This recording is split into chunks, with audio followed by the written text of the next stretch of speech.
Welcome to the Finding the Magic podcast, where books come alive.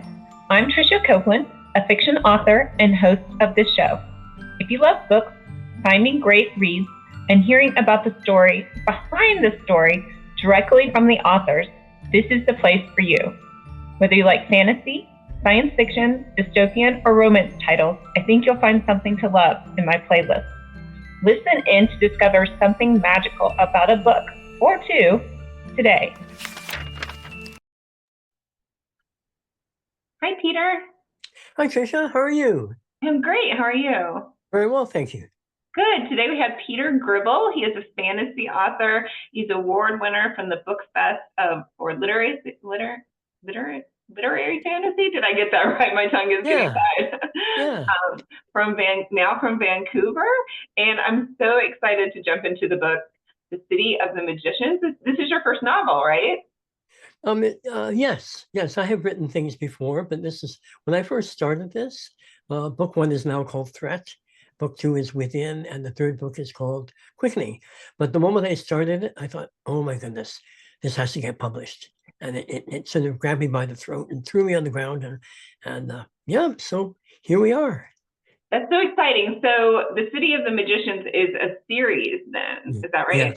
Yes. And already 3 books, is it finished or is it going to keep going?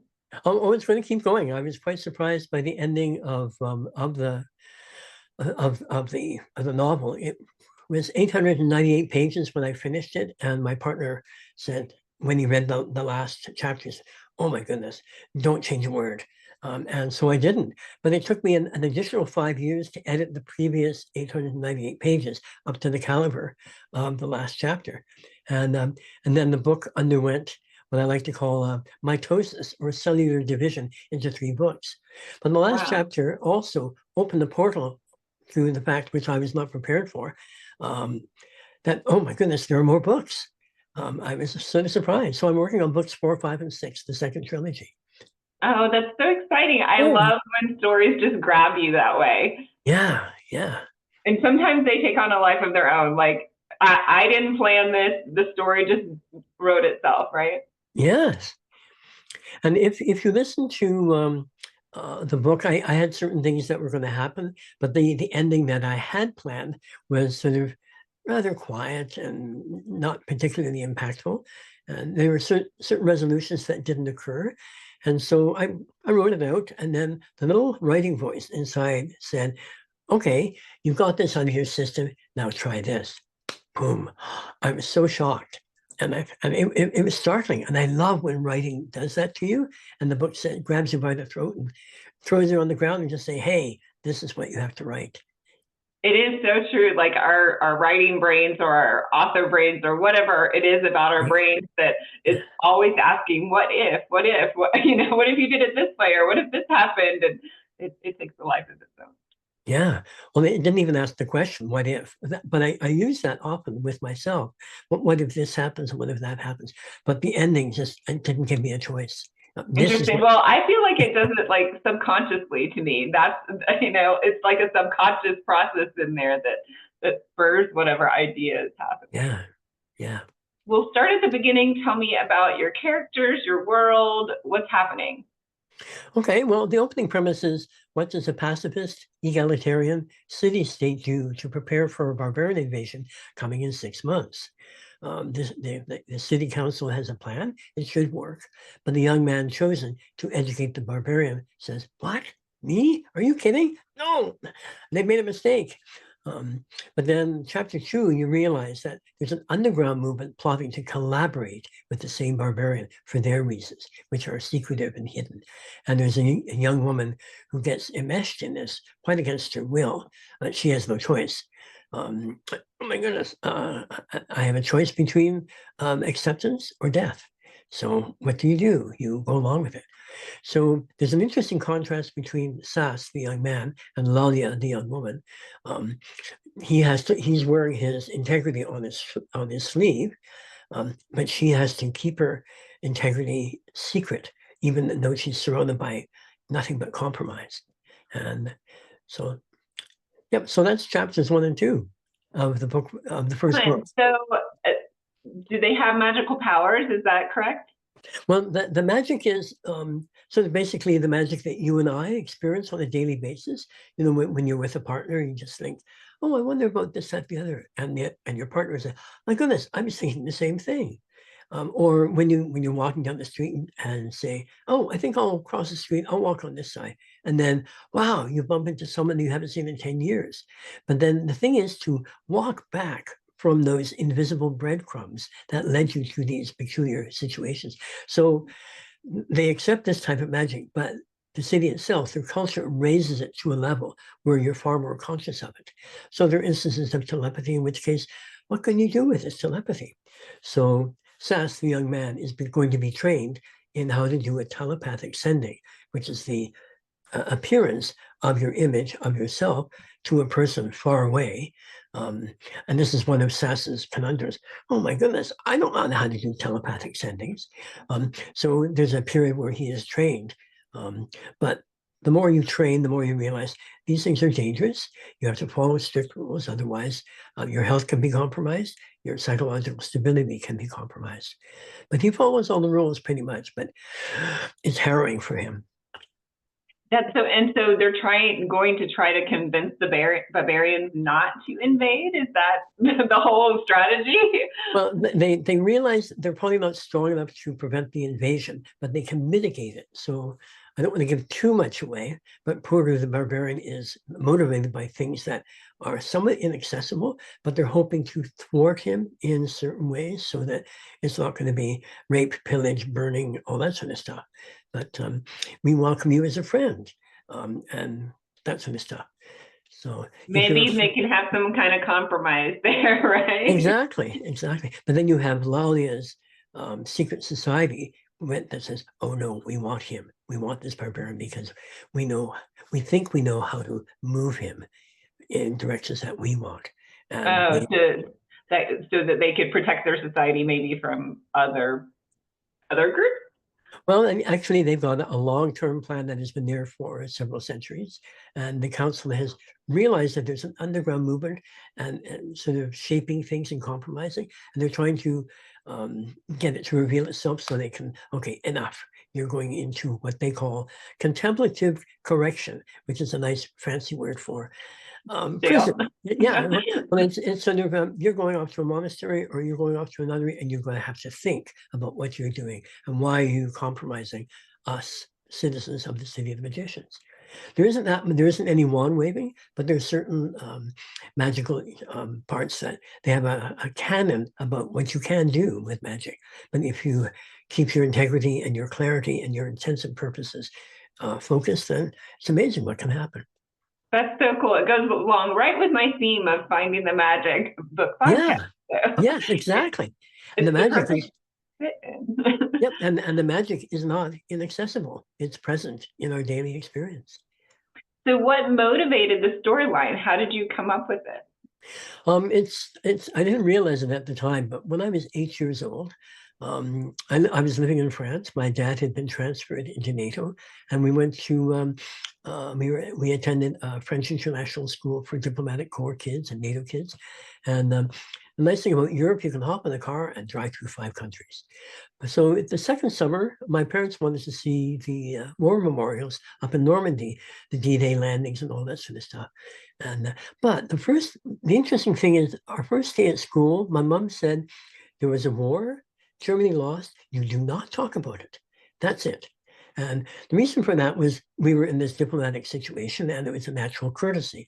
So we had German kids and Belgian kids and Dutch kids, Canadians, and of course French kids in the classroom. And then in the afternoon, we would separate and learn our own subjects in our own language. So the second year, when we went up to Normandy, I was astonished. There I was surrounded by tens of thousands of little white crosses going to the horizon, and I was just baffled. And so my mom was trying to exercise my rather sad mathematical skills by saying, well, how old was this one? As we stood in front of various white crosses, how old was this one when he died? And all the numbers ended in 1940 something. And then she said, and how old was this one? And I thought, and this guy died in 1917, and his birthday was in 1890s. I said, Mommy, the numbers are wrong. And she said, That's because he died in the First World War. I was stunned into silence. There were 2 world wars in the same place. Anyway, so we loaded up in the car and we were driving off to the Vimy Ridge Memorial, which is this massive thing, spectacular. But I refused, when we parked, I refused to get out of the car. I'd had enough. All those little white crosses, all this commemorated death, there's something wrong. So I said, no, I'm not getting out of the car.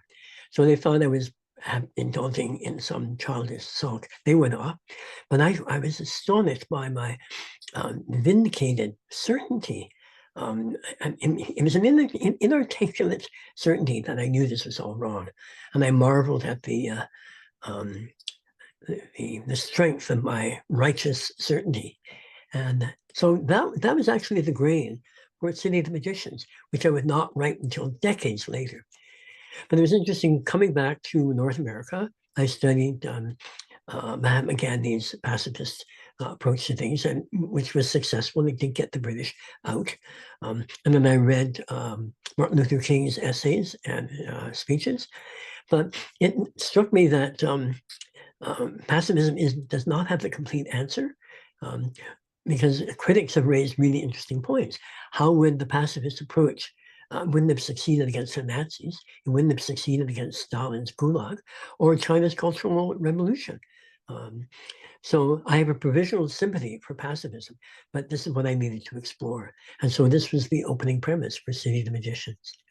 Wow. Yeah, that's a lot, because I can imagine for a 9-year-old, I would have been boggled at the age of 9. I remember I was in a gifted program in my school at about that age, and we had to do these research projects. And for some reason, I don't know if it was assigned to me or I picked it, but I picked World War II and Hitler and, you know, studying the concentration camps. And it was all very staggering. I'm sure the same reaction that you had, like looking at these, you know, at the time you went to libraries and you checked out books, and looking at these books and these images of all these people that were murdered. And yes, I was even looking back, I'm like, why did they let me study that? And why did I like? But I wrote like a whole research paper in 4th grade, so I would have been about 9, about the same age. For you. Good for you. Wow. But yeah, so I can imagine being there physically would be even more like emotionally overwhelming, right? Oh yeah, yeah. But to have the answer come up as this is wrong. And it was, as I said, it was inarticulate. I could not express it, but I knew I was right at the tender age of 9. Mm-hmm. But I'm wondering, since you did this in grade 4, has this sort of launched you in the direction of dystopian writing that you yourself? You know, I have done one dystopian series. There's 2 books, and I haven't been able to finish it yet because it was oddly predictive of a worldwide pandemic. So interesting. It's been hard to go back to that one. Mm-hmm. Like, I know where I want them to go to get them out of the situation, but I really haven't been able to write it yet. So it's in the back of my mind. Maybe I'll get there. And it's interesting. I have when you write something that becomes a page turner, book 1 may start sort of a little, it's world building, so it might seem a little dense, but bit by bit, even for me, I thought, oh my goodness, where is this going? And I did not have immediate solutions for certain problems, but when they emerged, I just said, oh my goodness. So the thing for me was to listen to the characters, because sometimes the characters will say, hey, wait a second, I'm going in this direction. And one of the best things to do is follow them. And then I had this one little, I have Sass, who finds out exactly what has been happening to him. He's been manipulated into this position rather quite unfairly. And he begins to realize, oh, what have they done to me? And yet he cannot, because he's already so enmeshed in the strategy. But he's going to go upstairs and mull things over and sulk or whatever. And but that's not really good reading when someone gets too introspective, and without any warning, as he comes home, he hears a voice from in the hallway above him, and it's Sass, come upstairs. I need to talk with you. And it's his aunt, who basically is the only member of his family left. And then she has things that she expects from him. And it's a much, much better chapter as a result of just this thing that came out of nowhere. It was not planned. I knew she had a role to play, but suddenly, boom, she's there. I'm saying this, write it down. And so I did. And on the whole chapter, just went, oh my goodness. So you in the things that you're waiting for some resolution or some creative impulse, you might have one of those moments where, okay, this sort of slows down here, and then someone will come in and reintroduce some motivation or some fire to the writing. It's fascinating when that happens. Yeah. I get too engaged with my characters, so when I have to put them through really hard things, it like emotionally affects me. So that's why I put it off, because I know this is going to be a hard book emotionally for the characters and for me. Yep. But that bring your own emotions into it. It will make for some very genuine writing.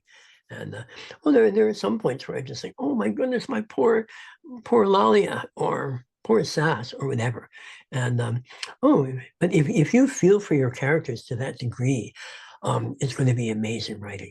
I hope so. Yeah, I probably need to just like sit down and just like let all my ideas get on a page. So. Yep. So where does the series go now? Are they still in their same world? Can you tell us if the barbarians attacked? Or oh well, no. The interesting thing is, I don't want to give too much away. Yeah. But the council, I think I can sort of give you a sense of. So book one is all the preparations and all the mistakes and the missteps, and it gets worse and worse and worse. Just, oh my goodness, are we going to be able to do this? And the council seems to be getting established, but the underground movement is also raising its stakes. And they know they've snagged the barbarian, and the council knows that they've also have an input.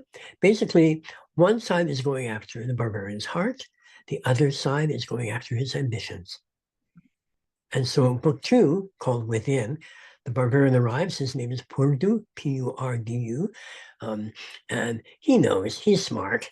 Yeah, oh, this one's going after my affections. This one's going after my ambitions. Yeah, but this is what I want. Yeah. So it's all the wrestling and stuff, and who's going to succeed when strategies can collide? Will anyone be safe? Well, will anything happen? But oh yeah, it happens, all right. But then there are people who respond, and they sort of slip outside the calculations of the strategist who is at the head of the council, and so he is unaware that there are other factors happening here. And then book three, Quickening, are the results and the events that no one has anticipated.